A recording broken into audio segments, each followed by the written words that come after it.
আগামী দিনটা কাল না পরশু ধরে নিতে পারেন, খুব দ্রুততার সঙ্গে একদিন দুদিনের মধ্যেই কাজ শুরু হবে। সমস্যাটা আজকে মিটে গেছে, সোমবার থেকে কথা দিয়েছে তারা ফিরে আসবে। দুই মন্ত্রীর আশ্বাস, দফায় দফায় বৈঠকের পর অবশেষে টালিগঞ্জে স্টুডিও পাড়ায় কাটতে চলেছে অচলাবস্থা।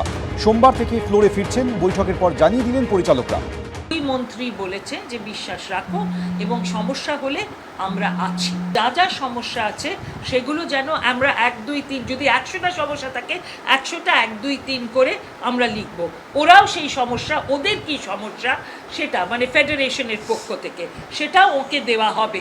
এবং এইবার ওরা দুই মন্ত্রী থাকবেন, আমরা ডিএইআই থেকে থাকবো, ফেডারেশন থেকে থাকবে, সঙ্গে ওরা কিছু আরও যারা ওয়েল উইশার্স, প্রডিউসার্স, এদের নিয়ে একসঙ্গে বসে এর মোকাবিলা হবে।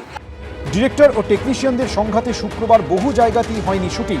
মেকআপ সেরে কলাকুশলীরা তৈরি থাকলেও ফ্লোরে দেখা যায়নি পরিচালকদের। এই প্রেক্ষাপটেই শুক্রবার সন্ধ্যে পরিচালক, টেকনিশিয়ান ও প্রযোজকদের সঙ্গে বৈঠকে বসেন ক্রীড়ামন্ত্রী অরূপ বিশ্বাস ও তথ্য সম্প্রচার প্রতিমন্ত্রী ইন্দ্রনীল সেন। উপস্থিত ছিলেন ডিরেক্টর্স অ্যাসোসিয়েশন অফ ইস্টার্ন ইন্ডিয়ার সম্পাদক সুদেশনা রায়, পরিচালক সৃজিত রায়, জয়দীপ মুখোপাধ্যায় ও টেকনিশিয়ানদের প্রতিনিধিরা।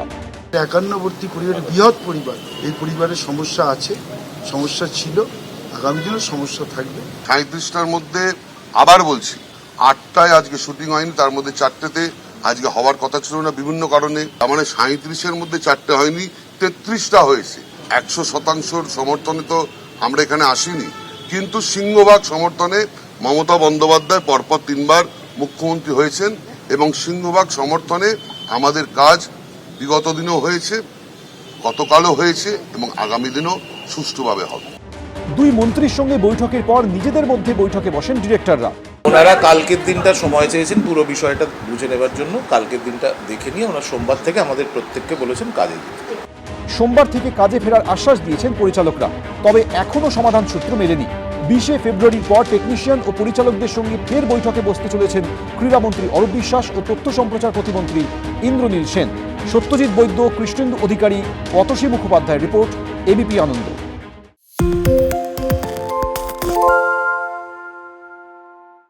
শুনতে পাচ্ছি না, বল না। আরে 10 টাকাটা ব্যাপার নয়, আজকে 40 টাকা দিচ্ছি, কারণ 40 টাকা। বাংলা গলাবাজি চায় না, বাংলা খবর চায়। বাংলা খবর, বাংলার খবর। সত্য অন্তহীন, সত্যের খোঁজও তাই, সত্য সন্ধানে তাই আমরা অক্লান্ত, অকুতভয়। এবিপি আনন্দ নতুন ভাবনার প্রতীক, যা মনে মুক্ত, তথ্যে যুক্ত এবং যাবতীয় সীমানার বাঁধন থেকে মুক্ত। সীমা না শব্দটির মধ্যে লুকিয়ে আছে মানা শব্দটি, যেন চোখ রাঙানি এক অদৃশ্য বেড়াজাল, যা আটকে রাখে আমাদের এক ছোট্ট গণ্ডির মধ্যে। একমাত্র সঠিক খবরই গড়ে তুলবে এক মুক্ত সমাজ। সেই জগৎ গড়ার লক্ষ্যে কোনো সীমানার ঠুকুটি আমরা মানব না। এবিপি আনন্দ এগিয়ে থাকে, এগিয়ে রাখে।